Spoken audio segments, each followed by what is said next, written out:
একটি বৃত্ত বা সার্কেল এর মাঝে আমরা দুটো দাগ টেনে নিয়েছি। দেখুন, একটু হালকা করে আর একটি গাঢ় করে। এই দুটো দাগ থেকে সুন্দর একটি সিনারি ড্রয়িং করে দেখাবো। এর জন্য ভিডিওটি মনোযোগ সহকারে সম্পূর্ণ দেখতে হবে। দেখুন, এইভাবে আমরা একটু অ্যাঙ্গেল করে 4টি দাগ দিলাম। দেওয়ার পর এর মাথায় আমরা আরেকটি দাগ দিলাম, একটু অ্যাঙ্গেল করে এটিকে ডাবল করে দিব।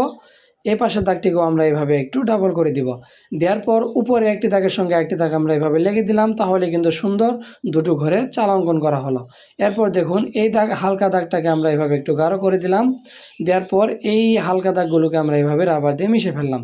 মিশানোর পর দেখুন, এখান থেকে এইভাবে নিচের দিকে সোজা করে এইভাবে আমরা 3টা 4টা 5টা দাগ টানলাম। তাহলে কিন্তু খুব সুন্দর দুটো ঘরের শেপ তৈরি হলো।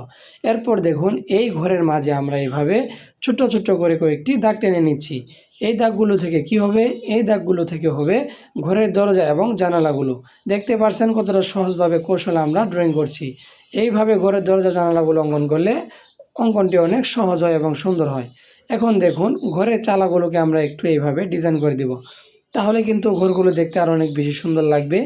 এই তো আমরা এইভাবে একটু ঘরের চালাগুলো একটু এইভাবে ডিজাইন করে দিচ্ছি। ঘর অঙ্কন করা হয়ে গেলে এখন দেখুন, এই যে ফাঁকা জায়গা রয়েছে সেই ফাঁকা জায়গায় আমরা এইভাবে কয়েকটি দাগ টানব। সেই দাগগুলোর মাঝে এইভাবে আমরা ছোট ছোট করে এক ঘর পর পর এই তো এইভাবে দাগ দিচ্ছি। দেখুন, এইভাবে ছোট ছোট করে। তারপর উপরের দাগ থেকে একটু সরিয়ে নিজের ফাঁকা জায়গায় আমরা এইভাবে আরেকটি ছোট্ট করে দাগ দিলাম। তাহলে সেখানে তৈরি হলো একটি ইট গাঁথনিওয়ালা দেওয়াল এবং তার নিচে আমরা ড্রয়িং করছি একটি পুকুর।